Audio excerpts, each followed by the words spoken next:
আশার কথা ইউটিউব চ্যানেলে আপনাকে স্বাগত। আপনি আশা সংক্রান্ত যে কোনো ছোট বড় খবর আমার এই চ্যানেলে পাবেন, তাই নতুন হলে অবশ্যই চ্যানেলটি সাবস্ক্রাইব করবেন। আর যদি আপনি সাবস্ক্রাইব হয়ে থাকেন, আপনাকে ধন্যবাদ। সালে 23শে ডিসেম্বর থেকে যে কর্মবিরতিতে যেতে হয়েছে, এই কর্মবিরতিটা হঠাৎ করে একটা আমরা কর্মবিরতি করতে চলে এলাম, ব্যাপারটা এটা ছিল না। আমি থাকি শিবপুর। আমার বাড়িতে আগের দিন মাঝরাত থেকে বাড়ির চারিদিকে পুলিশ, প্রচুর গাড়ি। আর আমি ভোরবেলায় উঠে যখন বারান্দায় গিয়ে রেডি হব, ফ্রেশ ট্রেশ হয়ে বারান্দায় গেছি, দেখি নানান দিকে গাড়ি, পুলিশ। আর আমি সত্যি ভেবে নিয়েছি যে এলাকায় নিশ্চয়ই তেমন বড় ধরনের কেউ একটা কিছু ধরা পড়েছে, তাকে অ্যারেস্ট করার জন্য এসেছে। আমার জন্য যে এত ব্যবস্থা আমি ভাবতে পারিনি। আমাদের গুরুত্ব তারা এত বাড়িয়ে দিয়েছে, তারা তাদের মুখ পুড়িয়েছে। আমি অন্তত এটুকু আমি ক্ষোভেই বলে ফেললাম কথাটা। যে আশাকর্মী অন্যের মাতৃত্ব সুরক্ষিত করে, যে আশাকর্মী অন্যের সন্তান 6 মাস পর্যন্ত যাতে বুকের দুধ পায়, যাতে মারা ভারী জিনিস না তোলে, যাতে সে তার শরীর স্বাস্থ্য তার সন্তানের দেখভাল করতে পারে, সেই আশাকর্মী সে তার সন্তানের জন্ম দিয়েই তারপরে কদিন বাদে বেরিয়ে গিয়ে বলবে, মা তোমরা তোমাদের সন্তানকে সুরক্ষিত রাখো, তুমি ঠিক থাকো। এইটা আমাদেরকে দাবি করতে হলে এতদিন ধরে, এটা আমরা ভাবিনি।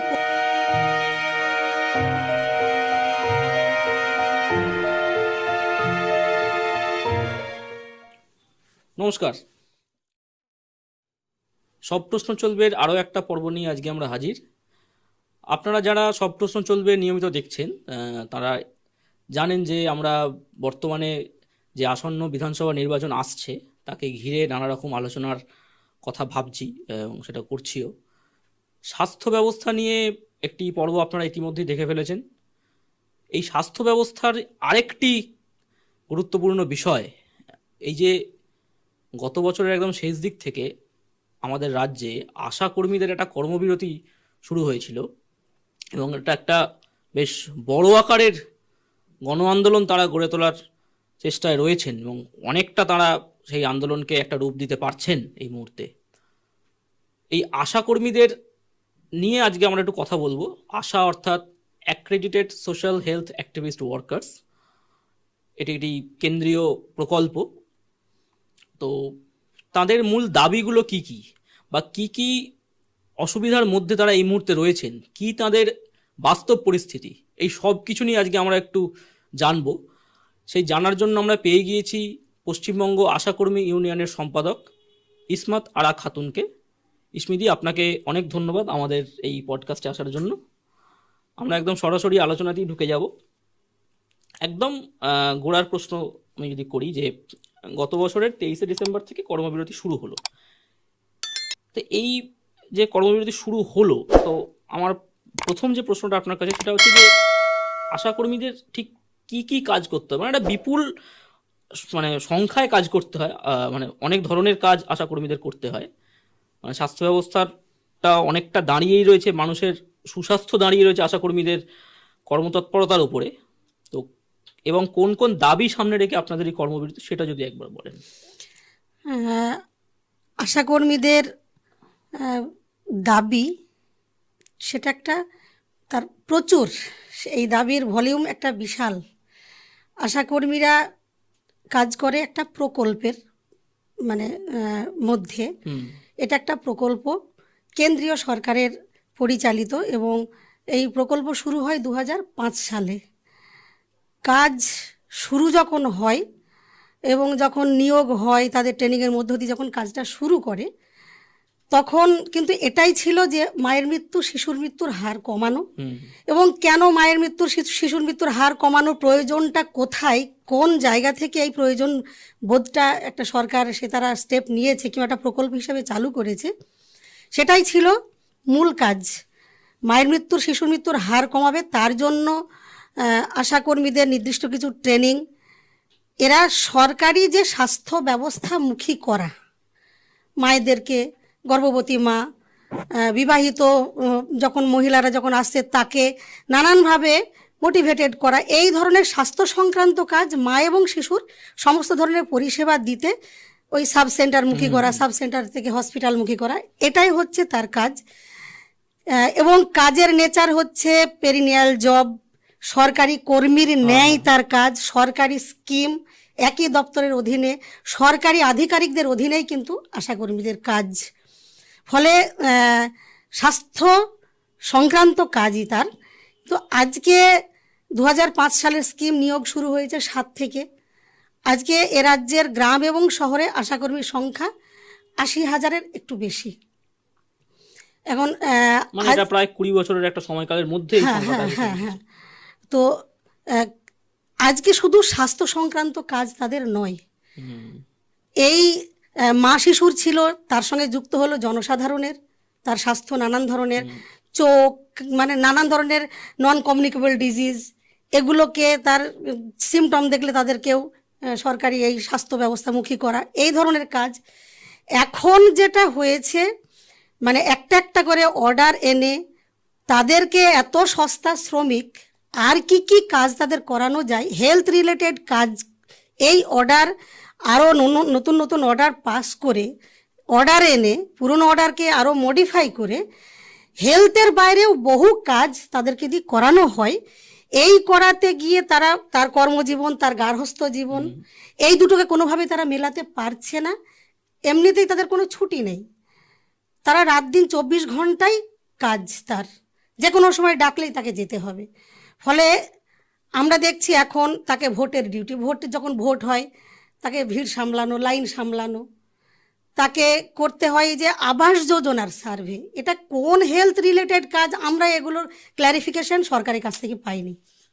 ফলে আজকে কাজের যে পরিসরটা এত বেড়ে গেছে, এই কাজগুলো অতিরিক্ত কাজ করতে গিয়ে মা বাচ্চার যে মূল যে কাজের জন্য সে নিয়োজিত হয়েছিল সেই কাজই কিন্তু অবহেলিত হচ্ছে, আমরা দেখতে পাচ্ছি। ফলে আমাদের দাবি তো এটাই যে সরকারি স্কিমে কাজ করছে, সরকারি কর্মীর নাই কাজ করছে, ফলে তার সরকারি স্বীকৃতি দেওয়া উচিত।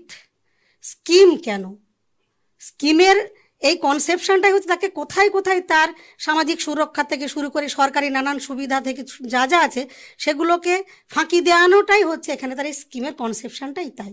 অথচ তার সময়ের সবটাই এক্সপ্লয়েট করা হচ্ছে, তার শ্রমটা সবটাকেই নিংড়ে নেওয়া হচ্ছে। ফলে আমাদের মূল দাবি হচ্ছে সরকারি স্বাস্থ্যকর্মীর স্বীকৃতি দিয়ে 45-46তম শ্রম সম্মেলনের যে গৃহীত যে সিদ্ধান্ত সেই অনুযায়ী বাজার দরের নিরিখে তার ভাতা প্রদান, এই দাবি আমাদের মূল দাবি। তার সঙ্গে তো এখন যেগুলো আমাদের যুক্ত করতে হচ্ছে, মানে কাজের ভলিউম কমাতে হবে। স্বাস্থ্যকর্মী যদি হয় তাহলে তার অতিরিক্ত স্বাস্থ্যের বাইরে কোনো কাজ করানো চলবে না। আর আমাদের গত 25 সালে 23শে ডিসেম্বর থেকে যে কর্মবিরতিতে যেতে হয়েছে, এই কর্মবিরতিটা হঠাৎ করে একটা আমরা কর্মবিরতি করতে চলে এলাম, ব্যাপারটা এটা ছিল না। দীর্ঘ অবহেলা, বঞ্চনা, ন্যায্য পারিশ্রমিক এইগুলো দীর্ঘদিন ধরে বাকি থেকে যাচ্ছে। যে কেন্দ্রীয় প্রকল্প, রাজ্য সরকার তার অ্যাপয়েন্টিং অথরিটি, ফলে কেন্দ্র রাজ্য স্বাস্থ্য যৌথ তালিকাতে উভয়েরই দায়িত্ব আছে। ফলে এখানে আমরা যেটা দেখছি তার যে ইনসেন্টিভ, কাজের ভিত্তিতে যে কাজ টাকাগুলো তার পাওয়ার কথা 4 মাস 5 মাস করে বাকি থাকছে, সেগুলো ভাগে ভাগে দেওয়া হচ্ছে, মানে ইনস্টলমেন্টে দেওয়া হচ্ছে। কোন কাজের জন্য কত টাকা ঢুকছে, 20 টাকা, 17 টাকা, 25 টাকা, 100 টাকা, আর 4 মাস করে তার যদি বাকি থাকে, কোন মাসের কত টাকা, এই 17 টাকাটা কোন মাসের, কেউ এই হিসেব রাখতে পারবে না। ফলে আমাদের দাবিই হচ্ছে ভাগে ভাগে টাকা পাঠানো চলবে না, এটা একসাথেই পাঠাতে হবে এবং নিয়মিত, প্রতি মাসে এটা নিয়মিত পাঠাতে হবে। এই দাবিটা, এটা একটা বিভীষিকা অবস্থা দাঁড়িয়েছে। তার কাজের নিরিখে সে আমি যদি 500 টাকা পাই, 1000 টাকা পাই, আমার তো সেই টাকার হিসেবে আমার সংসারের যাবতীয় সেই ক্যালকুলেশনেই তো আমাকে সংসার চালাতে হবে। ফলে আমি পাচ্ছিই না কিছু। তারপরে পিএলআই, পাবলিক লিঙ্ক ইনসেন্টিভ, কিছু কাজ যেগুলো তাদের করতে হয় এনসিডির সঙ্গে, মানে নন কমিউনিকেবল ডিজিজের এলাকার মানুষকে কিছু পরিষেবা দিলে এই টাকাটা তার পাওয়ার কথা, 1.5 বছর পর্যন্ত সেই বাকি। ফলে বাকি এত দীর্ঘ বাকি, ফলে আমরা একদম ব্লক লেভেল থেকে শুরু করে সর্বোচ্চ স্বাস্থ্য ভবন, কেন্দ্রীয় সরকারের সর্বত্রই দফায় দফায় চিঠি দেওয়া, সমস্যা সমাধানের জন্য দফায় দফায় মিট করা, কোনো সমাধান আমরা পাইনি। আমরা প্যাকেজ ইনসেন্টিভ বয়কট করেছি, কাজ করেছি, প্যাকেজ জমা দিইনি। আমরা বাধ্য হয়ে এই নানান ধরনের কালা যে নিয়ম অর্ডারগুলো আনছে, আমরা সিম্বলিক প্রতিবাদ করে সেগুলো মানে জ্বালিয়েছি আর কি। পুড়িয়েছি, নানান ফর্মে আমরা আন্দোলন করেছি এবং এই আন্দোলনে এ রাজ্যের গ্রাম এবং শহরের মানে প্রায় এই সংখ্যক আশাকর্মী সকলেই, আমি পশ্চিমবঙ্গ আশাকর্মী ইউনিয়নের রাজ্য সম্পাদিকা, পশ্চিমবঙ্গ পৌরস্বাস্থ্যকর্মী ইউনিয়ন, সেই ইউনিয়নটাও তার আলাদা রেজিস্ট্রেশন নাম্বার, আলাদা মানে অর্গানাইজেশন নামে।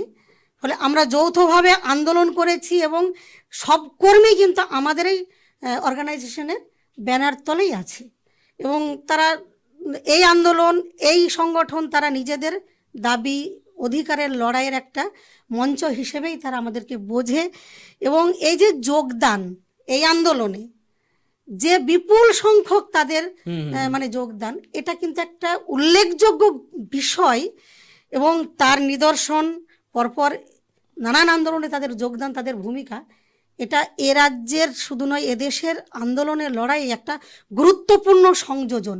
গণ আন্দোলনের ক্ষেত্রে আপনি যেটা বললেন এটা কি মারাত্মক রূপ নিয়েছে।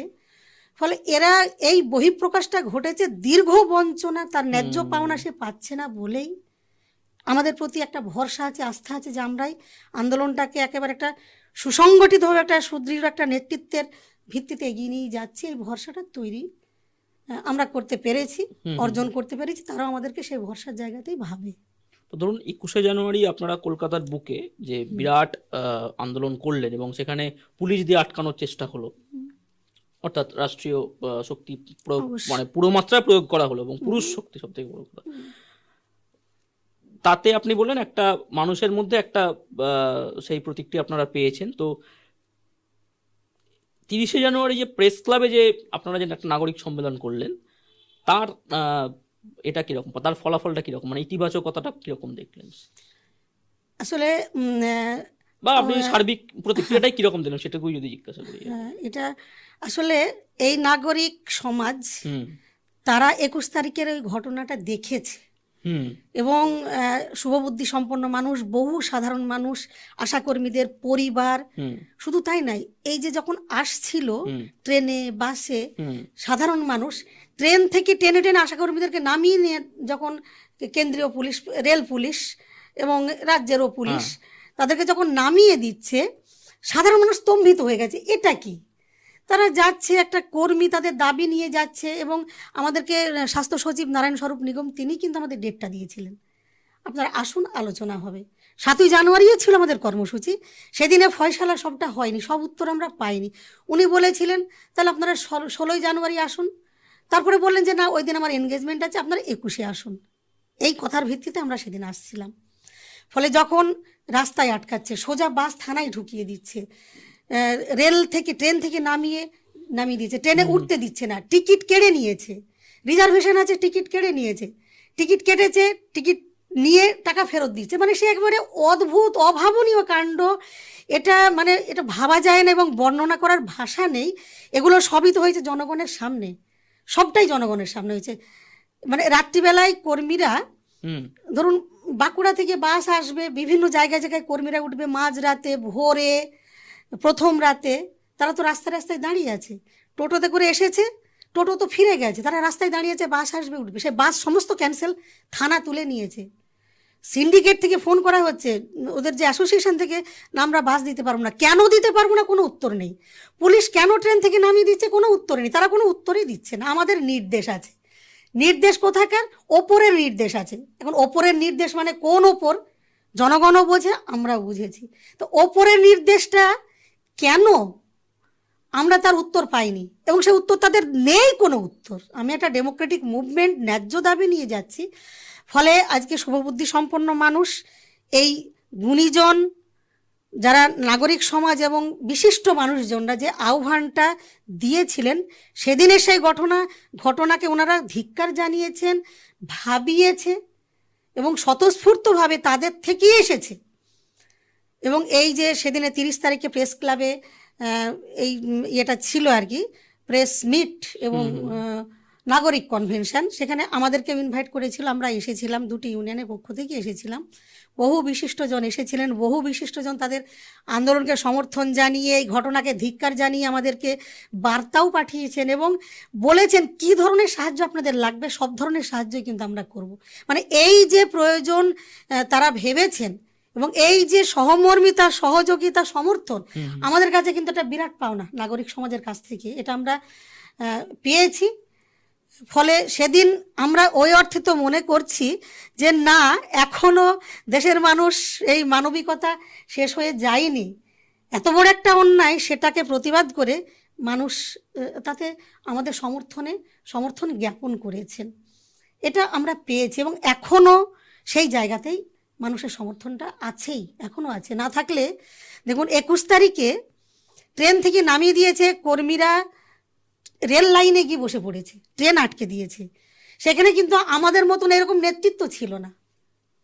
এটা কি করে পারলো, এটা আমাকে গর্বিত করেছে। আমাকে মানে আনন্দে আমি কিন্তু সত্যি সত্যি ভেবেছি যে সত্যি সত্যি তার এই যে একটা শ্রমিক, তার চূড়ান্ত বঞ্চনায় সে কি করতে পারে। ফলে সে ট্রেন লাইনে বসে পড়েছে, পাবলিক তার সঙ্গে বসে গেছে। বেলদা স্টেশনে প্রচুর মানে কয়েকশো কর্মী এসে ট্রেনে উঠবে, সেখানে তাদেরকে আটকাচ্ছে পুলিশ। মহিলা পুলিশ নেই, সব পুরুষ পুলিশ। এবং সেখানে এই ব্যবস্থাটুকুও তারা করতে পারলো না, এই রাষ্ট্র যারা আটকালো। পাবলিক পুলিশের সঙ্গে রীতিমতো তাদের হাতাহাতি। বালুরঘাট স্টেশন, শিলিগুড়ি স্টেশন, আপনার রায়গঞ্জ স্টেশন, মানে কি যে একটা অদ্ভুত ঘটনা সেদিন ঘটেছে। এবং সেই সাথে সাথে পাবলিকও কর্মীদের পক্ষে দাঁড়িয়েছে, পাশে দাঁড়িয়েছে। অনেকেই ট্রেনে তুলে দিয়েছে, তারা নানানভাবে কায়দা করে, কৌশল করে তারা সেই ট্রেনে উঠতে পারেনি, পরের ট্রেনে উঠেছে। এই ধরনের নানান ঘটনা। এবং আমাদের কর্মসূচি তো সেদিন ছিল শুধু স্বাস্থ্য ভবনের গেটে, 165 জায়গায় সেদিন কর্মসূচি হয়েছে। এটা আমাদের পক্ষে মানে তারা আমাদের সুবিধা করে দিয়েছে, এটুকুই আমি বলছি। এই অর্থেই স্বাস্থ্য ভবনের গেটে আমি পৌঁছতে পারিনি। আমি যদি এই সংগঠনের লিডার হিসেবে যে প্রয়োজনটা ছিল আমি সেখানে পৌঁছতে পারিনি। আমাদের যে প্রেসিডেন্ট কৃষ্ণা প্রধান, সেও পৌঁছতে পারেনি। আরবান আশাকর্মীদের, পৌর স্বাস্থ্যকর্মীদের সম্পাদিকা কেকা পাল, সেও পৌঁছতে পারেনি। তাকে ভোরবেলাতে অ্যারেস্ট করে নিয়ে গিয়ে দুর্গাপুর থানা নিয়ে চলে গেছে। আমি থাকি শিবপুর, আমার বাড়িতে আগের দিন মাঝরাত থেকে বাড়ির চারিদিকে পুলিশ, প্রচুর গাড়ি। আর আমি ভোরবেলায় উঠে যখন বারান্দায় গিয়ে মানে রেডি হব, মানে ফ্রেশ ট্রেশ হয়ে বারান্দায় গেছি, দেখি নানান দিকে গাড়ি, পুলিশ। আর আমি সত্যি ভেবে নিয়েছি যে এলাকায় নিশ্চয়ই তেমন বড় ধরনের কেউ একটা কিছু ধরা পড়েছে, তাকে অ্যারেস্ট করার জন্য এসছে।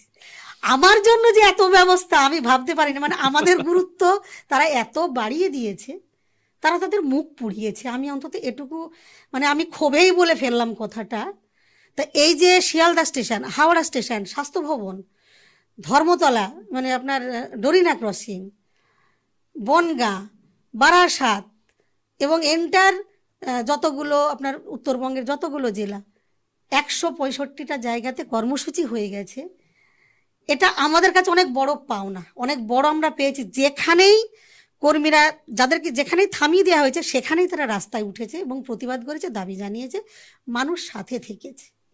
এখন সরকার যে এত বড় এই ধরনের একটা ঘটনা তারা ঘটালো, আমার মানে খুবই মনে হয়েছে যে তারা আমাদের দাবি মানতে পারেনি, স্বীকার করতে পারেনি, তারা দিতে পারে না, সেটা তারা অস্বীকার করেছে।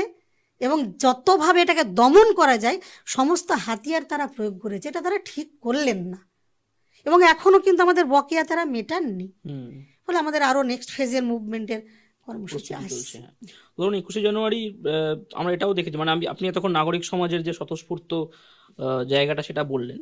এবার আমরা 21শে জানুয়ারি এটাও দেখেছি যে রাজ্যের বিরোধী যে রাজনৈতিক দলগুলো আছে তারাও বিক্ষোভের মধ্যে ঢোকার চেষ্টা করেছে। লকেট চট্টোপাধ্যায়কে আমরা দেখেছি আশাকর্মীরা গো ব্যাক স্লোগান দিয়েছেন। তো কেরালে আমরা যেমন গত বছর দেখেছি যে ওখানকার যে বামফ্রন্ট সরকার তারা আশাকর্মীদের উপরে লাঠিচার্জ করেছে, জলকামান দেখেছে, সব কিছু করেছে। তো আমাদের রাজ্যের আন্দোলনে যে মূল যে বিরোধী রাজনৈতিক দল, তাদের এই আন্দোলনে ভূমিকা কিরকম? আমরা তো বারবার এই দাবিটা তুলছি, এটা তো কেন্দ্রেরই স্কিম। হ্যাঁ, ফলে কেন্দ্রের দায়িত্বটা তো একটা মারাত্মক, তাদের তো পালন করারই কথা। এবং আমরা বহু বছর ধরেই মাননীয় প্রধানমন্ত্রী এবং আরও স্বাস্থ্যমন্ত্রী তাদের নানান সময়ে আশাকর্মীদের বহু প্রশংসা করতে শুনেছি। তারাই NRHM এর স্তম্ভ, তারা মাতৃমৃত্যু, শিশু মৃত্যুর হার যে কমিয়েছে, তারাই মানে সাকসেস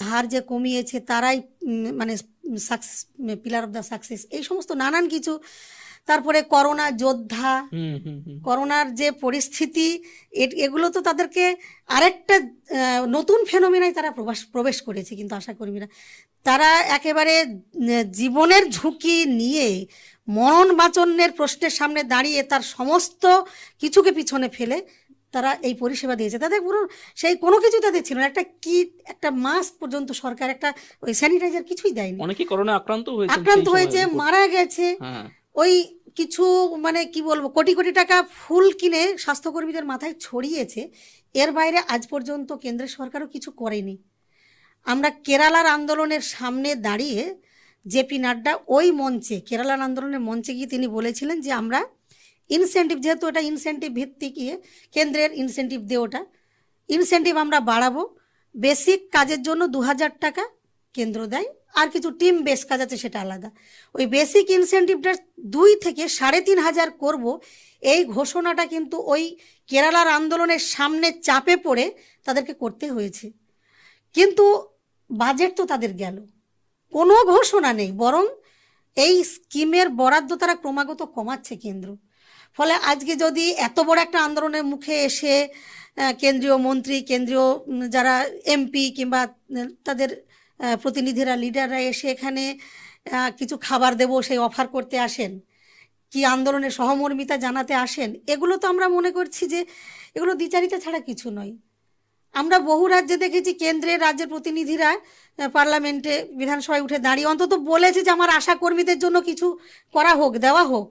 আমরা কোথাও এ রাজ্যের যারা এমএলএ এমপি তাদেরকে কোথাও আমরা এই প্রশ্ন তুলতে দেখিনি।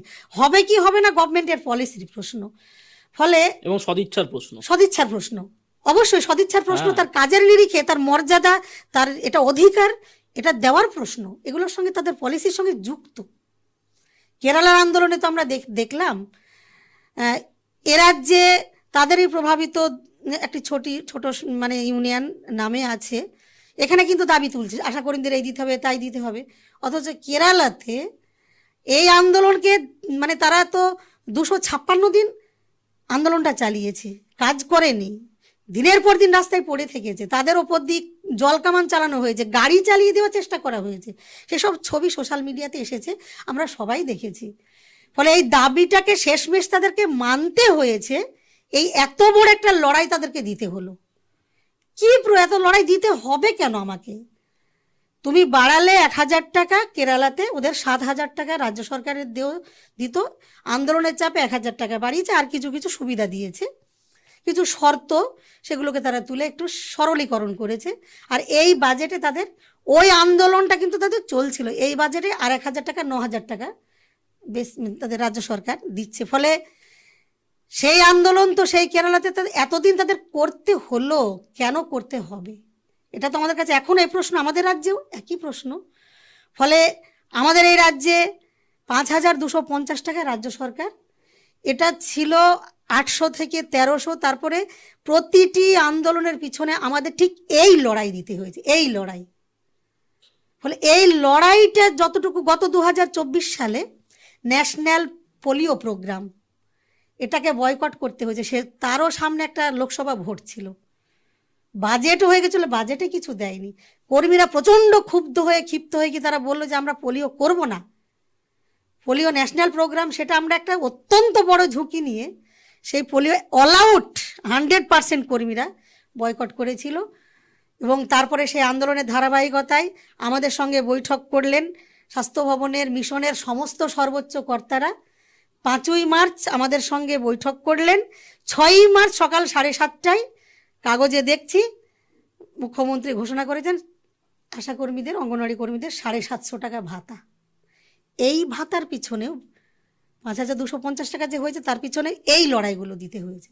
17 সালে, মানে আমি আসলে বলতে বলতে এই বিষয়গুলো মানে না বললে কমপ্লিট হবে না, পুরো চিত্রটা জানা দরকার আমাদের। হ্যাঁ, মানে 13 সালে ওই মানে 800 টাকাটা তুলে দিয়ে প্যাকেজ করে ইনসেন্টিভ করে 1300, সেখানেও কিছু শর্ত দেওয়া হলো, কিছু জনকে 1500, কিছু জনকে 1300।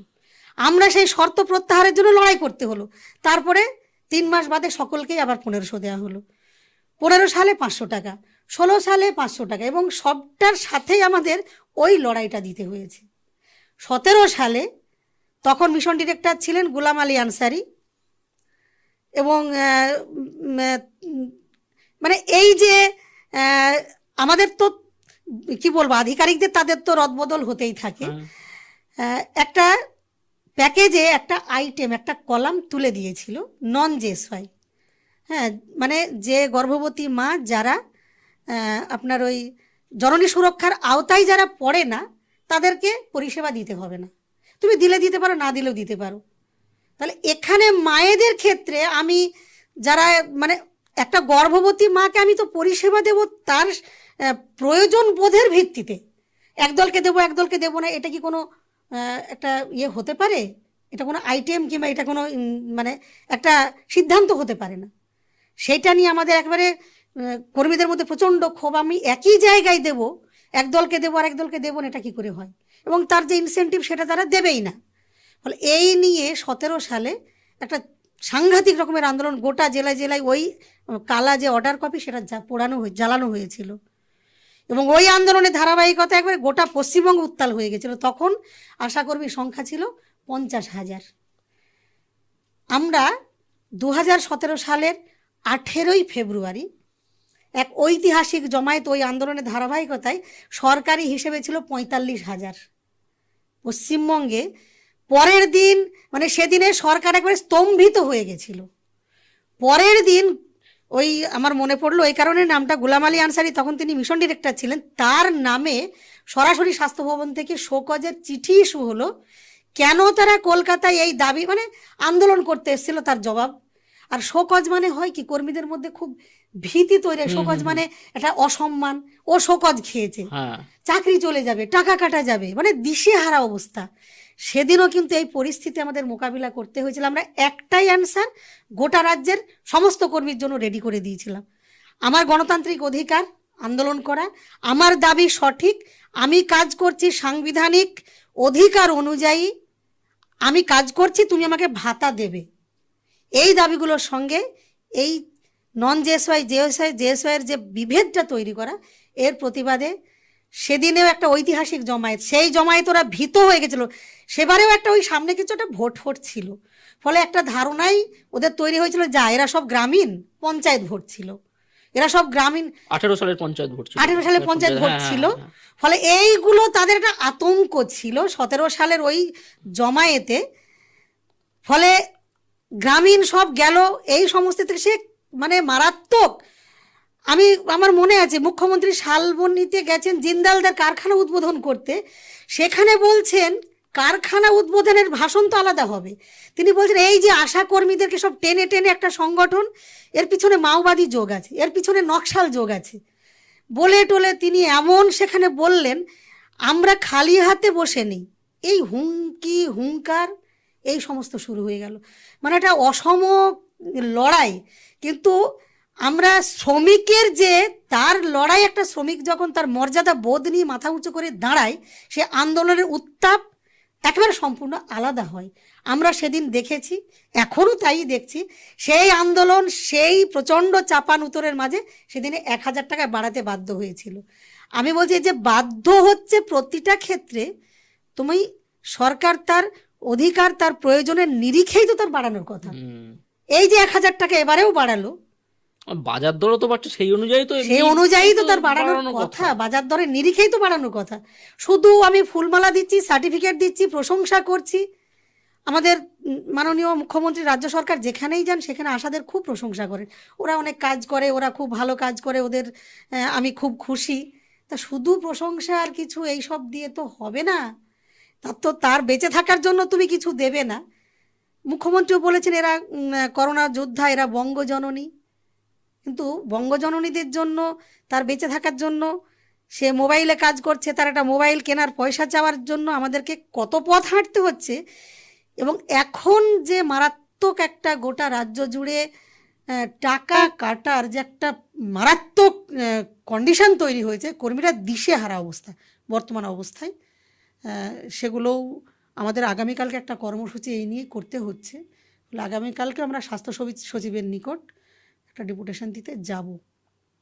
তো একদম এই অন্তর্বর্তী যে বাজেট ঘোষণা হলো গত 5ই ফেব্রুয়ারি, সেখানে আবার ওই 1000 টাকা বাড়ানোর কথা বলা হয়েছে, আর মৃত্যুকালীন ক্ষতিপূরণ করা হয়েছে 3 লক্ষ টাকা, আর মাতৃত্বকালীন ছুটি করা হয়েছে 180 দিনের একটা ছুটি বোধহয় করা হয়েছে। তো এই বাজেট নিয়ে আপনাদের অবশ্যই সঙ্গত ক্ষোভ রয়েছে। তো এই জায়গাটা যদি একটু বলেন যে এই আপনাদের আন্দোলনের পরে পরেই এরকম একটা বাজেটে এরকম একটা কিছু বলা হলো, এইবার আপনাদের এই কর্মসূচির জায়গাটা যদি একটু বলেন। দীর্ঘ এরকম একটা লড়াইয়ের মধ্য দিয়েই, এবং আমরা ঠিক এই আন্দোলনটা যখন একটা নোডাল পয়েন্টে আসছে, আমরা দেখছিলাম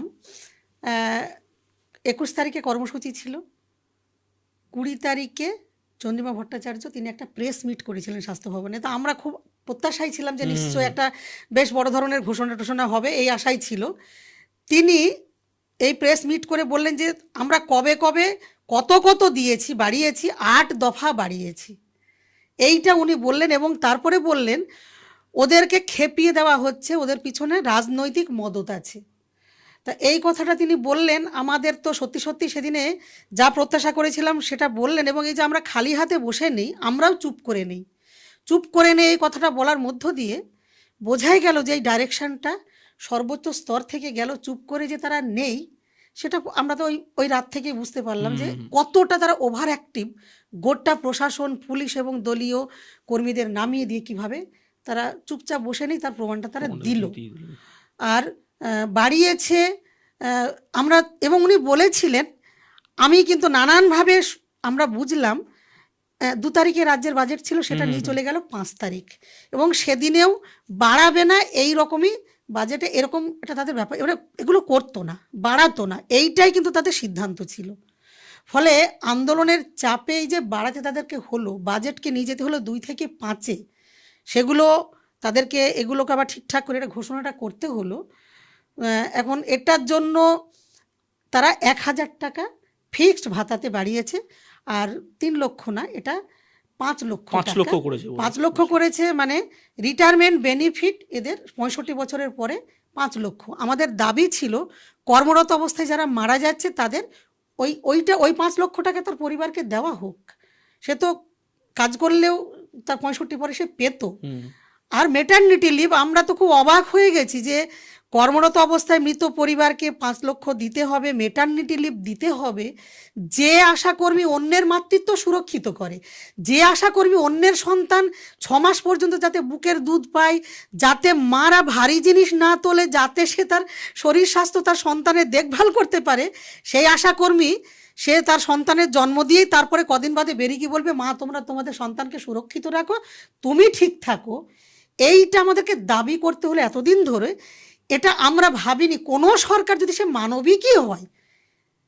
এই দুটো বিষয়গুলো আমরা অবশেষে অন্তত তার এটা মানবিক যে হওয়া উচিত, এটুকু আমরা তাদেরকে বোঝাতে পেরেছি। ফলে এই 3টি আমাদের দাবি আদায় হয়েছে। আমরা মনে করছি আমরা কিন্তু এতে খুশি নই, আমরা খুশি হইনি। সেটা আমরা পরের দিনই, যেদিন ঘোষণা হয়েছে 5 তারিখে, 6 তারিখেই কয়েক হাজার জমায়েত কিন্তু স্বাস্থ্য ভবনে আবারও হয়েছিল। ফলে আমরা এই কারণেই খুশি নই।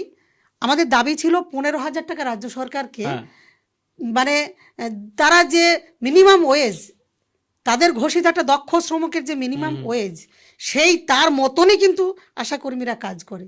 ফলে সেই মানের দেওয়া হোক, এই জন্য আমাদের দাবি 15,000 ছিল। ফলে এটা আমাদেরকে তার জন্য, এবং প্রচুর নানান ধরনের এই যে বকেয়া এখনও তারা দেয়নি, দেবে বলেছিল, সবগুলো এখনও দেয়নি। এটা নিয়ে পরের দিনই আমরা আমাদের প্রতিবাদ জানিয়েছি। আর হচ্ছে এইভাবে যে তাদেরকে হয়রান করা হয়েছে, ফলে এগুলো নিয়ে আমরা প্রতিবাদ করেছি, আমরা জানিয়েছি। এই আন্দোলনে, আমাদের আন্দোলন এখনও চলছে, আপনারা দেখছেন, সেই একই দাবি এখন আমাদের আছে। আর এখন মানে তারা যে কর্মবিরতি চলাকালীন কিছু পরিষেবা ইমার্জেন্সি, আমাদের এটা বলাই ছিল, আমরা কর্মবিরতি করলেও যেহেতু স্বাস্থ্যক্ষেত্রে কাজ করে, ইমার্জেন্সি তো থাকে, স্বাস্থ্যটাই হচ্ছে ইমার্জেন্সিরও তার তো কিছু আরও ইমার্জেন্সি থাকে। আশাকর্মী, এটা মা তার গর্ভবতী মাকে গাড়ি ডেকে তুলে দিয়ে সেই ইউনিফর্ম ছাড়াই এই সমস্ত ব্যবস্থা করেছে। একটা শিশুর ক্ষেত্রে যা যা পরিষেবা, তা ভ্যাকসিনেশন, সবটাই কিন্তু সে ব্যবস্থা করিয়ে দিয়েছে। অথচ এখন টাকা কাটার নেশায় কোনো টাকা, এক একজনের প্রায় 30-40 হাজার টাকা করে একেবারে বেপরোয়াভাবে তাদের টাকা কাটা হচ্ছে। অথচ আমরা 23 তারিখ থেকে তো কর্মবিরতি করেছি? সে কাজ করেছে। এদের মাসগুলো শুরু হচ্ছে 21 টু 20, এরকম হচ্ছে এদের কাজের মাস সময়সীমারই। আমরা 23 থেকে কর্মবিরতি করেছি, কিন্তু আমি 21-22 তো দুদিন পরিষেবা দিয়েছি। সেই পরিষেবা, সেই ইনসেন্টিভ সে দুদিনে সে ক্লেম করতে পারে, আর্ন করতে পারে। এইগুলোকে তাদের একেবারে বেমালুম কেটে দেওয়া হয়েছে এবং নো ইনসেন্টিভ, সে কাজ করেনি এইটা দেখিয়ে গোটা রাজ্যে স্বাস্থ্য ভবন এটা জানিয়ে দিয়েছে যে তারা কোনো কাজ করেনি। এবং তার ভিত্তিতে তার যে জানুয়ারির ফিক্সড যেটা অনারারিয়াম, সেটা কিন্তু সে তার একটা অংশ পাওয়ার কথা। ইমার্জেন্সি পরিষেবা দিয়েছে, সে তার পাওয়ার কথা। তুমি দাও না দাও, তোমাকে তো স্বীকার করতে হবে। তুমি অস্বীকার করলে, তুমি অন্যায়ভাবে তার জিরো বসিয়ে দিয়ে সেটা পাঠিয়ে দিলে, এইটা সে করতে পারে না। এখন তার অ্যান্সারও তারা দিতে পারছে না। এবং আরবান আশাকর্মী যারা একই সাথে কর্মবিরতি করেছে, তাদের সকলকেই ওই ইনসেন্টিভ এবং অনারারিয়াম দুটোই কিন্তু তাদেরকে দিয়ে দিয়েছে। এই বৈষম্যগুলো করে দিচ্ছে, মানে সংগঠনকে, কর্মীদের মধ্যে বিভেদ লাগিয়ে দেওয়া, বৈষম্য করে দেওয়া, সংগঠনকে ভাঙা, কর্মীদেরকে একটু বিভ্রান্ত করা, এই জিনিস তারা এর দ্বারা করতে চাইছে।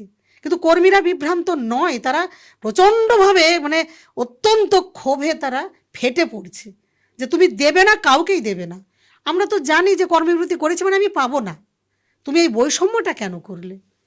বন্ধুরা, আপনারা যারা নিয়মিত নাগরিক পড়েন, আমাদের এই পডকাস্ট দেখছেন, তারা জানেন যে নাগরিক এমন একটি স্বাধীন সংবাদ মাধ্যম যারা শুরুর দিন থেকে, আজ প্রায় 4.5 বছর হয়ে এলো আমাদের, কোনো রকম কর্পোরেট সংস্থা বা ব্যবসায়িক প্রতিষ্ঠানের অনুদান, বিজ্ঞাপন, পৃষ্ঠপোষকতা কিছুই নেয় না। আমাদের ভরসা আপনারাই, অর্থাৎ নাগরিকরাই। আপনাদের উৎসাহে এবং মতামতে আমরা এতদূর পেরিয়ে এসেছি। তাই সেই কথাই আবারও বলবো যে আপনার নাগরিক নিজের ট্যাঁকে রাখুন। ভিডিওর ডেসক্রিপশনে দেওয়া লিঙ্কে ক্লিক করে আপনারা সাধ্যমতো অনুদান পাঠাতে পারেন এবং নাগরিক যে সুস্থ আলোচনার পরিসর চালিয়ে নিয়ে যেতে চায়, সেই পথে তাদের সাহায্য করুন। দেখতে থাকুন, পড়তে থাকুন নাগরিক.net। তো ধরুন, এই কর্মবিরতির যে জায়গাটা, এটা নিয়ে আমার একটা প্রশ্ন এখন মাথায় এলো। আশাকর্মীদের যে কাজগুলো, এতটাই সেগুলো মানে বেস লেভেলের কাজ, এই কাজগুলো না থাকলে সত্যি ব্যবস্থাটা পুরো নড়বড় করবে আর কি। মানে বিরাট অংশের মানুষের জীবন নির্ভর করে আছে আশাকর্মীদের ওপর। এবার ধরুন, এই যে আপনারা কর্মবিরতিতে যে গিয়েছেন দীর্ঘদিনের একটা বঞ্চনা এবং ক্ষোভের কারণে আর কি, এইখানে কোনোভাবে আপনাদের বিরুদ্ধে সাধারণ মানুষকে উস্কানি দেওয়ার কোনো রাষ্ট্রীয় পরিকল্পনা কি চলছে? এ পরিকল্পনা তো আছেই। এটাই তো মানে রাষ্ট্র, এই যা পলিসি, এ পলিসি তো রাষ্ট্রেরই পলিসি। রাজনৈতিক দল সে এগুলোকেই ইমপ্লিমেন্ট করে।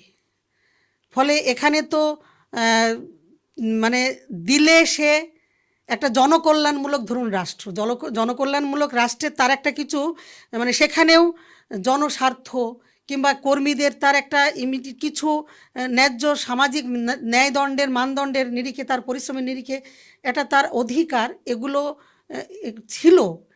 এগুলো তো আজকে যে দেওয়া হচ্ছে না মানে এগুলো তো তারা পরিকল্পিতভাবে এগুলোকে মেরে দেওয়ারই চেষ্টা করছে, তার অধিকার থেকে বঞ্চিত করারই চেষ্টা করছে।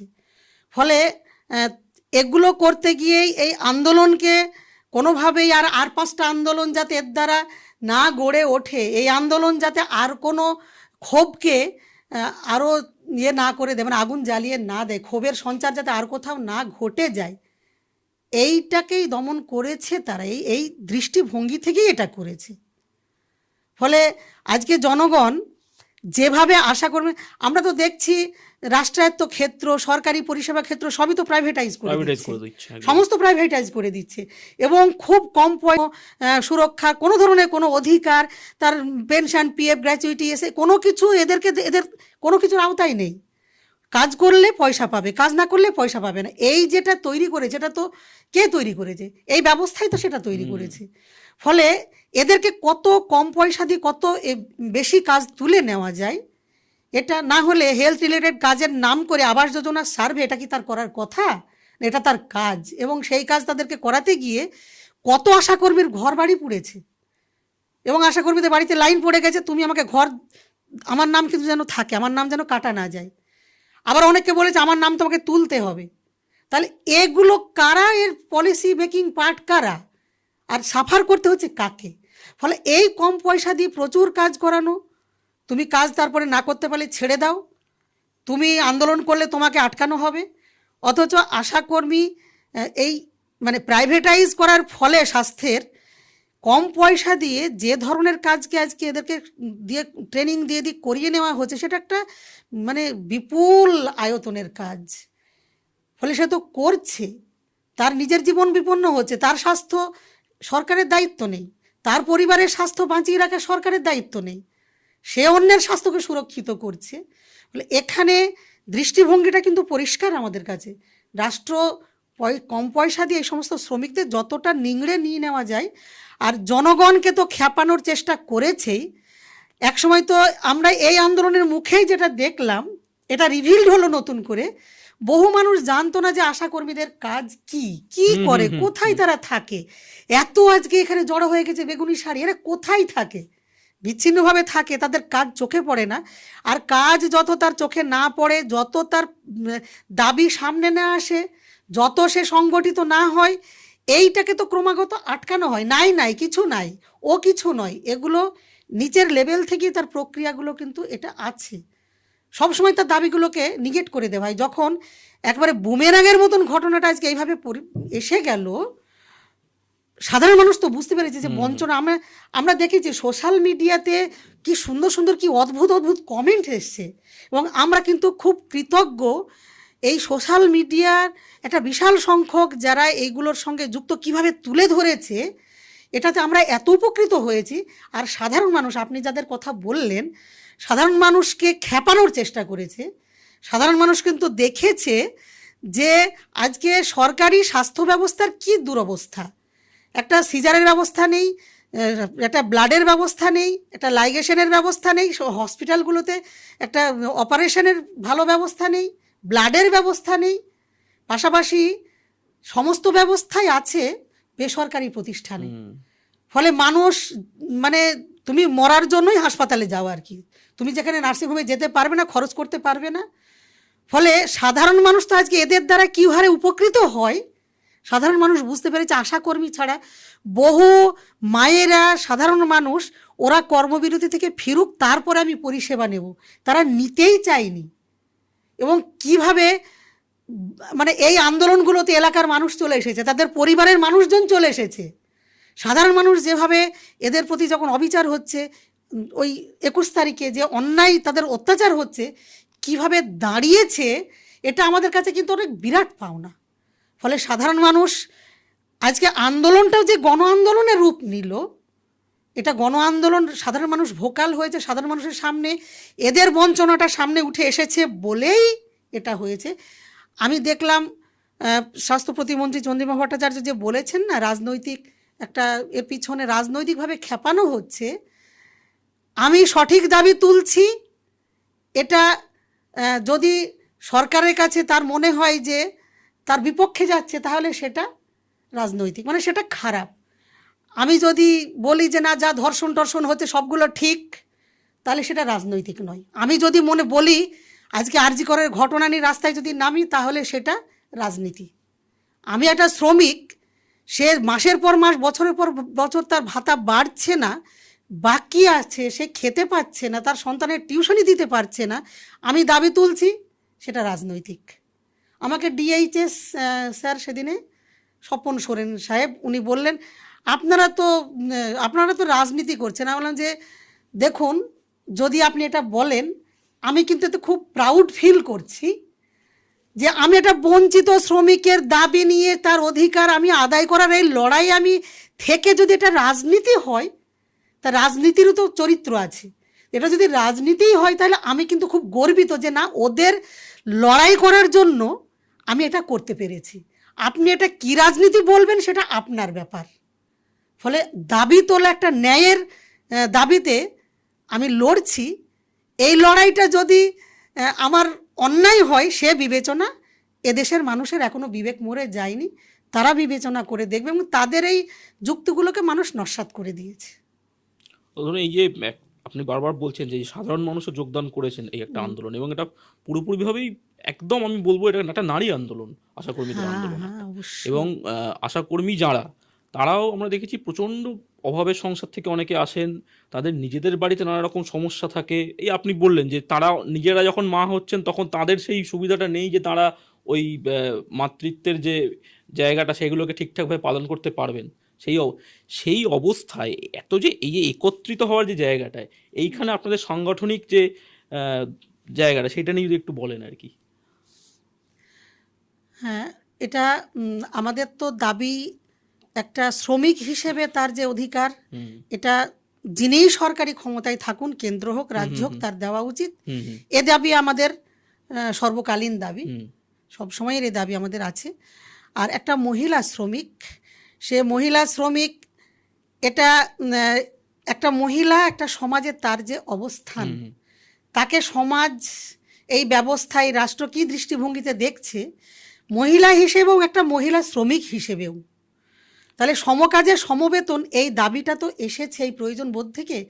যে মহিলা শ্রমিক ইটভাটায় ওই মাথায় 6টা করে 8টা করে ইট নিয়ে গাঁথতে, বিল্ডিং গাঁথতে সাহায্য করছে, একটা পুরুষ শ্রমিকও কিন্তু একই রকমভাবে একই কাজ করছে, অথচ বৈষম্যটা আছে। এই যে আশাকর্মী, সে একটা নারী শ্রমিক বলেই আমরা মনে করছি তাকে কিভাবে, তার একটা মেয়ে যখন ঘর থেকে বেরোয় তাকে কি করে তাকে বেরোতে হয়, একটা মহিলা শ্রমিক হিসেবে তাকে এই সমাজ, এই রাষ্ট্র কি চোখে দেখে, তারই প্রতিফলন তার বেতন ভাতার প্রশ্নেও, তার প্রতি আমাদের এই অ্যাপ্রোচের প্রশ্নেও, মানে আমাদের মানে এই সরকারের যে অ্যাপ্রোচ, না হলে তার মাতৃত্বকালীন ছুটি, তার সবেতন ছুটি, এগুলো তো অনেক আগেই হওয়া উচিত ছিল, এটা তো আমাদের দাবি করার প্রশ্ন ছিল না, যেখানে মানে কাজের সঙ্গে মাতৃত্বকালীন জায়গাটা একেবারেই। পুরোপুরি জড়িয়ে। অবশ্যই। ফলে এখানেই তো বোঝা যাচ্ছে যে এ দাবিগুলো তো আমাদের ছিল, এবং এই দাবিগুলো তো এই কর্মীদের প্রাণের দাবি, মনের দাবি, তারা সঠিক দাবি। দাবি সংগঠন আমাদের এই দেশে কম শ্রমিক সংগঠন কিংবা এই আশাকর্মীদের তো কম সংগঠন তো নেই, আরও আছে। আরও আছে।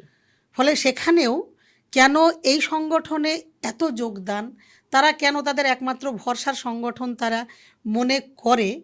আমি ব্যক্তি, কর্মীরা খুব ইসমতারাদি খুব ভালো, সে খুব লড়ছে, অনেক দিন ধরে লড়ছে, এখানে ব্যক্তির ভূমিকাটা তো একটা এক্সটেন্টে তো থাকে, কিন্তু আমি কোন লক্ষ্য নিয়ে, কোন উদ্দেশ্য নিয়ে, কোন রাস্তা নিয়ে, কিভাবে আমি লড়ছি, তার মরালিটি দেওয়া, তার মর্যাদা বোধকে জাগানোর জন্য, তার অধিকারকে সঠিক একটা ভিত্তির ওপরে দাঁড় করানোর জন্য আমি কোন ভিতটা তাকে দিচ্ছি, কোন সুনির্দিষ্ট লক্ষ্যটা দিচ্ছি, এটা খুব গুরুত্বপূর্ণ আমি মনে করি। আমি আমাদের এই সংগঠন কেন্দ্রীয় শ্রমিক সংগঠন AIUTUC অনুমোদিত সংগঠন। ফলে আমি এই কর্মীরা ধরুন সকলেই AIUTUC করে না, আশাকর্মী সে ইউনিয়নে আছে মানে তাকে AIUTUC করতেই হবে, এগুলো কিন্তু এই সংবিধানে এটা নেই। কিন্তু আমরা যে দিশাটা দিচ্ছি, যে আদর্শটা দিচ্ছি, কিংবা আমরা যে লক্ষ্যটা দিচ্ছি, এই কর্মীরা যুক্তি দিয়ে কিংবা AIUTUCর কি পশ্চিমবঙ্গ আশাকর্মী ইউনিয়নের এই লক্ষ্য আদর্শ এটা নিয়ে পড়াশোনা করে সেই সংগঠনে আসেনি, কিন্তু তারা তার ক্লাস ইনস্টিংক্ট দিয়ে, তার দর্শন দিয়ে, তার এই উপলব্ধি দিয়ে কিন্তু সে বুঝেছে এটাই সঠিক জায়গা। ফলে এখানে আমি মনে করি আমাদেরকে এই জায়গা থেকে আমরা কিন্তু এই যে এত লড়েছি, আমরা খুব বিরাট কি করে দিতে পেরেছি, কতটা কি করে দিতে পেরেছি, খুব বিরাট কিন্তু এখনো করে দিতে পারিনি, কিন্তু আমরা যা পেরেছি লড়েই করে দিতে পেরেছি, যতটুকু হয়েছে লড়েই হয়েছে। কিন্তু ফলে আমরা এখন এই কর্মীরা এই কত টাকা কাটা যাবে, আমার এটা ভাবলে না মাঝে মাঝে আমার প্রচণ্ড পেন হয় যে এরা কি করছে, এত কষ্ট হয়, এত খারাপ লাগে। কর্মীরা একদিনের জন্য কেউ ইউনিয়ন এটা করে দিতে পারলো না, কি এই অর্ডারটা ইউনিয়ন বের করে গেল, নান একজন কর্মী ঠিক এইভাবে ভাবতে জানে না, এটা তারা ভাবে না, তারা এটাই ভাবছে এইভাবেই আমরা তো পেয়েছি, আমরা পেয়েছি যেটা লড়েই পেয়েছি, এবং এইভাবেই কিন্তু, এছাড়া আমাদের পাওয়ার মানে অন্য কোনো রাস্তা নেই। এই জায়গাটা কিন্তু তারা এইটুকু তারা যুক্তি দিয়ে বুঝেছে যে এইটুকু আমাদের দাঁড়িয়ে থাকতে হবে, যতদিন এই কাজ আমরা করব, এই লড়াইটা আমাদের এইভাবেই দিতে হবে। আমার উত্তর কিন্তু এটাই। তো ধরুন অনেক যেমন বেশ কিছু NGO রয়েছে এই রাজ্যে যারা এই শ্রমজীবী মেয়েদের ইস্যু নিয়ে নানা রকম কাজকর্ম করছে। আশা কর্মীদের আন্দোলনে তাদের কি কোনো রকম ভূমিকা আছে? আছে মানে অনেক এনজিও যেমন এই আন্দোলনে ফেজে তো আমাকে বহু জায়গা থেকে অনেক যোগাযোগ করেছে। আচ্ছা। তাদের নির্দিষ্ট কোথাও কোনো নানান ভিউ থেকে, তাদের তো একটা নির্দিষ্ট ভিউ আছে, সেই জায়গা থেকে তারা কোথাও কিছু আঞ্চলিকভাবে, কোথাও জেলাগতভাবে তাদের কিছু কিছু কাজ করে, কোথাও কোথাও কিছু কিছু কর্মীদের সমস্যা নিয়ে কোনো জেলা স্তরে কি ব্লক স্তরে তারা কিছু মুভ করে, কিংবা তাদের চার্টার অফ কিছু ডিমান্ড নিয়ে সরকারের কাছেও কখনো কখনো প্লেস করে। এগুলো তারা করে। কোথাও কোথাও এই অর্থে কেউ কেউ তো উপকৃত হয়, কিংবা তারাও যে দাবিটা তুলে ধরছে। কিন্তু আমি যেটা দেখেছি, এই যে কাজগুলো বিভিন্ন এনজিও করেন, তারা এই প্রচলিত আমাদের দেশে যে আইনগুলো আছে, শ্রম আইন আছে, কিংবা তার নিয়ম নীতি যেগুলো আছে, সেই আইনের ভেতরে থেকেই তার মধ্যে কি একটু রিপেয়ার করা যায়, কি এদিক ওদিক আইনের কি সুবিধা আছে, সেইটুকু তারা হয়তো দেখেন। কিন্তু আজকে আইন যে তৈরি হচ্ছে, ধরুন যে শ্রম নীতি আনছে একটা সরকার আনছে, হ্যাঁ, ফলে এগুলোর ক্ষেত্রে তার সম্পূর্ণ একটা অন্য দৃষ্টিভঙ্গি দিয়েই কিন্তু এই বিষয়গুলোকে দেখতে হয়। কারণ এনজিও সবার ক্ষেত্রে ঠিক এই প্রক্রিয়াতে তারা এই প্রক্রিয়াতে করেন বলে সব ক্ষেত্রে আমার মনে হয়নি। তো আমি এই শ্রম কোডের জায়গাটাতেই আসবো, যে গত বছরে 4টে নতুন শ্রম কোড আনা হলো, এবং শুরু থেকেই এই শ্রম কোডগুলো নিয়ে তুমুল বিরোধিতা রয়েছে শ্রমিক সংগঠনগুলিতে, যে এই কোডগুলো আসলে মালিক এবং পুঁজিপতি শ্রেণীর স্বার্থ দেখছে, শ্রমিকের স্বার্থ দেখছেন। এবং আমরা দেখছিও যে ট্রেড ইউনিয়ন ব্যাপারটা আস্তে আস্তে মানে যেন একটা সেই বিরল ব্যাপার হয়ে যাচ্ছে। যেমন গৃহ পরিচারিকা সমিতি পশ্চিমবঙ্গের, সেটি ট্রেড ইউনিয়ন স্বীকৃতি বাতিল হয়ে গেছে। এই জায়গায় দাঁড়িয়ে যে একটা শ্রমিক সংগঠনের যে জোর, একটা শ্রমিক সংগঠনের যে ভূমিকার জায়গাটা ছিল এতদিন, লড়াইটা কি আরো কঠিন হয়ে যেতে পারে এরপর? মানে যেদিকে এই সরকারের প্রবণতা, যেদিকে কেন্দ্রীয় সরকারের যে প্রবণতা, সেইখানে এই ধরনের শ্রমিক আন্দোলনগুলো কতখানি ক্ষতিগ্রস্ত হতে পারে, আশাকর্মীদের আন্দোলন সেখানে কতখানি ক্ষতিগ্রস্ত হতে পারে বলে মনে করছেন? আমি আগে একটু এটা বলেছি, ধরুন একটা শ্রমিকের মানে আমাদের দেশে গোটা দুনিয়া জুড়ে রক্তক্ষয়ী বহু লড়াইয়ের মধ্য দিয়ে যে শ্রমিকের অধিকারগুলো একটা ভাতা বাড়ানোটাই একটা লড়াইয়ের পর হয়েছে আর কি। হ্যাঁ, এক্স্যাক্টলি। তা এই দীর্ঘক্ষয়ী লড়াই আন্দোলনের মধ্য দিয়ে মানে কর্মীদের যে সুবিধাগুলো একসময় অর্জিত হয়েছিল, 8 ঘন্টার কাজের অধিকার ধরুন, কিংবা আরও বহু অধিকার যে তৈরি হয়েছিল, সেই অধিকারগুলো আজকে 8 ঘন্টার দাবি আমরা কি করব? এখন 8 ঘন্টার দাবি মানে এখন 24 ঘন্টাটা যদি 48 ঘন্টায় দিনরাত হতো, মনে হয় ততটাই এই কাজটা তারা করাতো। ফলে এই কনসেপশনগুলো কিন্তু সম্পূর্ণভাবে অবলুপ্ত করে দেওয়া হচ্ছে। এখন শ্রমিক সংগঠন তো আমাদের দেশে বহু আছে। সরকার অ্যাকচুয়ালি আনছে, ধরুন কত কম দিয়ে কত বেশি কাজ করানো যায়, এ নীতি তো তৈরি করছেই। ফলে আজকে সংগঠিত ক্ষেত্র, রাষ্ট্রায়ত্ত ক্ষেত্র, সরকার সবগুলোই তো তার এই ধারণাগুলোকে তো একদম পুরো বরবাদ করে দিয়েছে, এগুলো তো তার থাকছেই না। ফলে প্রাইভেটাইজ করা কিংবা এই নানান সময়ে শ্রম নীতি আইনকে নানান ক্রমাগত পরিবর্তন করে করে নানানভাবে, সেগুলো সবটাই শ্রমিকের কিছু সুবিধা দেওয়ার নাম করেই নানান কোড এসেছে।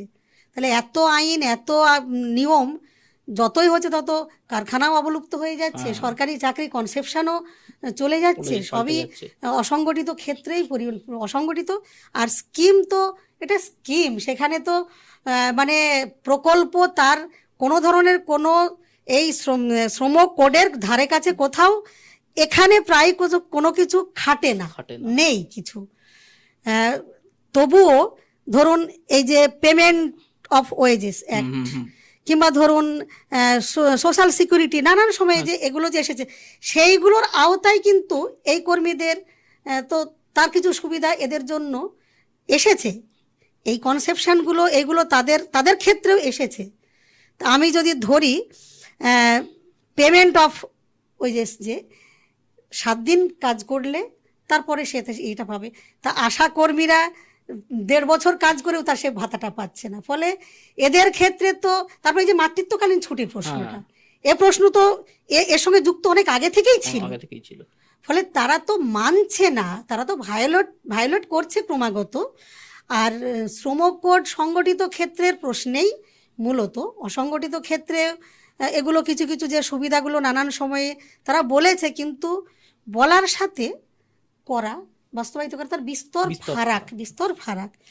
আর শ্রমিক সংগঠনগুলোর কথা যদি বলি, এর লড়াইটা সত্যিই তো একটা শ্রমিকের অধিকার নিয়ে, তার দাবি নিয়ে, তার আরও যেগুলো আমার পাওয়ার সেগুলো নিয়ে আমি আন্দোলন করব। আন্দোলন করার ক্ষেত্রেও তো, কিংবা ইউনিয়ন করার ক্ষেত্রে তো বহু বিধিনিষেধ তারা তো লাগু করছেই। কোনো শ্রমিক সে আন্দোলন করতেই তো ভয় পাচ্ছে তার ছাঁটাই হয়ে যাবে, তার কাজটা চলে যাবে। এবং শ্রমিক সংগঠনের মধ্যেও কে মালিকের সঙ্গে আপোষ করে কতটুকু কিভাবে কতটুকু শ্রমিকের কি পাইয়ে দিতে পারে, এটা এক ধরনের আছে। আবার মানে আপোষহীন লড়াই, একেবারে একটা শ্রমিকের যে সত্যি সত্যি ন্যায্য অধিকার, এই দাবি নিয়ে লড়তে গিয়ে সে লড়াইটা সত্যিই তো খুব কঠিন হচ্ছে। আমি ইউনিয়ন করব, সেই ইউনিয়ন করারও যে অধিকার সেগুলোও তো সংকুচিত হচ্ছে, অধিকারকে একেবারে কেড়েও নেওয়া হচ্ছে। ফলে এ লড়াইটা সত্যিই খুবই কঠিন লড়াই। এবং মানে এর দ্বারাই যে আক্রমণটা, অল আউট আক্রমণ, রাষ্ট্র সমস্ত ক্ষেত্রের কি বলবো, সংগঠিত অসংগঠিত সব ক্ষেত্রেই তো বটে। এবং চাকরির বাজার আজকে কিছুই নেই, শিল্প কারখানা লালবাতি জ্বলছে। যাদের চাকরি ছিল চলে গেল, কিভাবে তাদের চাকরি পেলো, কিভাবে পেলো না, কে চাল আর কাঁকর এক জায়গায় মিশিয়ে দিল, এই প্রশ্নগুলো তো আজকে বাস্তবিকই তারও একটা কিন্তু সুনির্দিষ্ট তাদের আলাদা প্ল্যানিং আছে, পরিকল্পনা আছে, এগুলো তার ভিত্তিতেই এই জিনিসগুলো হচ্ছে। ফলে জনজীবনের বাস্তবিকই যে সাধারণ মানুষেরও যে অধিকারের জায়গাগুলো, সেই অধিকারের জায়গা ক্রমাগত সত্যি সত্যি খুবই সংকুচিত হচ্ছে, ক্ষীণ হচ্ছে। ফলে বেঁচে থাকার লড়াইটা একটা মারাত্মক, সেটা জীবন বিপন্ন হওয়ার জায়গাতেই প্রতিটা মানুষেরই হচ্ছে। ফলে আশাকর্মীদের তো তাকে নিয়োগ করেছে, তার জায়গায় তার মতন যে প্রয়োজন সেগুলো করছে না। ফলে সে একদিকে একটা জনগণের মধ্যে, আবার সে একটা কাজ করতে গিয়েও তার সেই সুবিধাও নেই। ফলে দুদিক থেকে শোষিত হচ্ছে। হ্যাঁ, একদম শেষ প্রশ্ন, একদম ধরুন এই মুহূর্তে আশাকর্মীদের আন্দোলন নানা রাজ্যে হচ্ছে, কর্ণাটকে দেখেছি আমরা হয়েছে, হায়দ্রাবাদে হয়েছে দেখেছি, তো পশ্চিমবঙ্গের সামনে বিধানসভা নির্বাচন আসছে, সরকারি হাসপাতালে স্বাস্থ্য পরিকাঠামো নিয়ে নানা স্তরে ক্ষোভ রয়েছে। যে গত যে আরজিকর আন্দোলন হলো সেখানে সেগুলো অনেকটা সামনেও এসেছে। তো এই যে, এবং অবশ্যই এইমাত্র আমাদের যে আলোচনাটি হলো, এই যে শ্রমিক সংগঠনের জায়গাটা আস্তে আস্তে সংকুচিত হয়ে যাচ্ছে, এই সব মিলিয়ে যে বাস্তব পরিস্থিতি, সেখানে এই একদম আগামী দিনেই আমি যদি ভাবি যে আপনাদের আন্দোলনের ধারাটা বা কর্মসূচিগুলো কীরকম দিকে যাবে? আন্দোলনের ধারা কর্মসূচি কোনো একটা ধরুন বিশেষ ভোটকে সামনে রেখে তার রদবদলের কিছু নেই। হ্যাঁ, কিন্তু এটা তো বাস্তব ঘটনা। ভোটের সময়ে মানুষ একটু খোলা চোখে দেখার চেষ্টা করে, একটা বিষয়কে ভাবার চেষ্টা করে, এগুলো তো থাকেই। ঘটনাক্রমে এই লড়াই চলতে চলতে ভোটটা তো এসে গেছে। আবার এগুলো বহু ক্ষেত্রে হয় কি, ক্ষোভের একটা বহিঃপ্রকাশ ভোটের মধ্যে, তার একটা ক্ষোভ এগুলো ঘটে যায়। হ্যাঁ, এখন সেটা তাদের একটা ব্যক্তিগত ব্যাপার এক্ষেত্রে। কিন্তু আজকে আপনি যেটা বললেন, এই আরজিকর আন্দোলন, আশাকর্মীদের আন্দোলনটা কিন্তু একটা গণ আন্দোলনেরই রূপ নিয়েছে। এবং এই একটা বিশাল বিশিষ্ট মানুষজন এবং গোটা মহলই কিন্তু তোলপাড় হয়েছে কয়েকদিন ধরে। এর বাইরে কিছু তারা দেখতে পায়নি। সোশ্যাল মিডিয়া যে নেক্সাস, এটা কিন্তু মানুষের সামনে বেরিয়ে এসেছে। আমার এটা মত, আমি মনে করি। এবং মানুষ এটাকে সামনে রেখে যে কী ধরনের রাস্তায় নেমেছে, ফলে এটা কিন্তু একটা সিমটম, আমি মনে করি একটা ফেনোমেনা কিন্তু তৈরি হয়েছে প্রতিবাদ করার। এই যে একটা মানসিকতা, এটা একটা মানুষকে সাহসী করেছে এবং লড়তে হবে। এই জায়গাটা আমাদের এই কর্মীরাও মহিলা শ্রমিক, সে মহিলা কর্মী। আরজি করের ঘটনায় এদের অনেকেরই সন্তানরা কলকাতায় অন্যান্য জায়গায় নানান জায়গাতে পড়াশোনা করে বাইরে থাকে, তাদেরও প্রতি মুহূর্তে এই আতঙ্কটা ছিল। তার সঙ্গে তার সন্তান সে রাস্তায় বেরুচ্ছে, ফিরবে কি না, কী বা কী ঘটবে।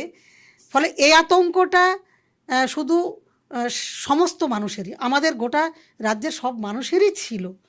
কারণ আমরা দেখেছি ওই ঘটনার পরপর প্রচুর ঘটনা ঘটে গেল, তারপরেও কিন্তু একই ঘটনা নানান ঘটেছে, ঘটেই চলেছে। ফলে মানুষ ভেতর প্রচণ্ড ক্ষুব্ধ আছেই। এই ক্ষোভের মাত্রা কিন্তু চূড়ান্ত বাড়ছে। আজকের আশাকর্মীদের এই আন্দোলন, এটা কিন্তু বিচ্ছিন্ন নয়, না, এটা একেবারেই বিচ্ছিন্ন নয়। ওই ক্ষোভের আগুন কিন্তু ধুমায়িত হয়েছে, এখানে প্রবাহিত হয়েছে। এবং আমরা দেখেছি, আমার কাছে এত অজস্র ফোন এসেছে আশাকর্মীদের এই আন্দোলনের পরে। আমি তাদেরকে চিনি না, তাদের সংগঠনের নাম জানি না। বহুজন বলেছে, দিদি আপনি আমাদের আন্দোলনে একটু নেতৃত্ব দিন, আপনাকে আমরা চাই। আমি ব্যক্তি নই, সে আমাকে দেখেছে আন্দোলনের সামনে। ফলে এই আন্দোলনটা যে প্রভাবটা ফেলেছে, এটা কিন্তু খুব প্রয়োজন। একটা সামাজিক সমস্যা, মানুষের অধিকার, গণতান্ত্রিক দেশে আমরা বাস করব, জনকল্যাণমূলক রাষ্ট্রের কথা বলবো, সেখানে মানুষের ন্যূনতম অধিকার, ন্যূনতম বাকস্বাধীনতা, আমার লড়াই করার, আমার বেঁচে থাকার অধিকার, এটুকু সুরক্ষিত হবে না। আর আমি শুধু পড়ে পড়ে কাঁদবো, আর আমরা শুধু বিভক্ত হয়ে যাব, নানানভাবে বিভক্ত হয়ে থাকব। এত বড় জনগণ, এত মাস, এই মাস, তার কিন্তু ক্ষোভটা তৈরি হয়েছে এবং আছে। সেখানে একটা সঠিক পথ দরকার, সঠিক কিন্তু একটা রাস্তাও সেখানে মানে আসা দরকার, প্রয়োজন আছে, কিন্তু সেটা সঠিক নেতৃত্বের প্রয়োজন। আর এই ধরনের নানান ঘটনা, এই যে পরিবর্তনগুলো অনেক সময় ঘটে যায় বিভিন্ন দেশে দেশেও আমরা দেখেছি। এক একটা দেশে কি বড় বড় শ্রমিক আন্দোলন চলছে, মহিলাদের লড়াই চলছে, মানে ধর্মের, এই যে এখন তো খাওয়া পড়ার সমস্যা, বেঁচে থাকার, এখন মন্দির মসজিদ, এই লড়াইটা, সাম্প্রদায়িকতা, এই ধরনের যে জিগির দিয়ে অন্য জায়গায় নানান দেশে দেশে, আমাদের দেশেও এগুলো ঘটছে। যখন ন্যায়সঙ্গত কোনো দাবি নিয়ে আমরা লড়ছি, তখন সেইটাকে কী করে এদিক ওদিক করে দিয়ে যায়, অমনি একটা মন্দির মসজিদের প্রশ্নও চলে আসতে পারে। এগুলোও পরিকল্পিত আমরা মনে করি। কিন্তু মানুষ সত্যি সত্যি তা সত্ত্বেও লড়াইয়ে আছে এবং এই মননটা তৈরি হয়েছে। এখনকার পশ্চিমবাংলা কিন্তু আমি এটা দেখতে পাচ্ছি যে মানুষ কিন্তু সত্যি সত্যি দাঁড়াচ্ছে, এই লড়াই আন্দোলনের পাশেও আসছে।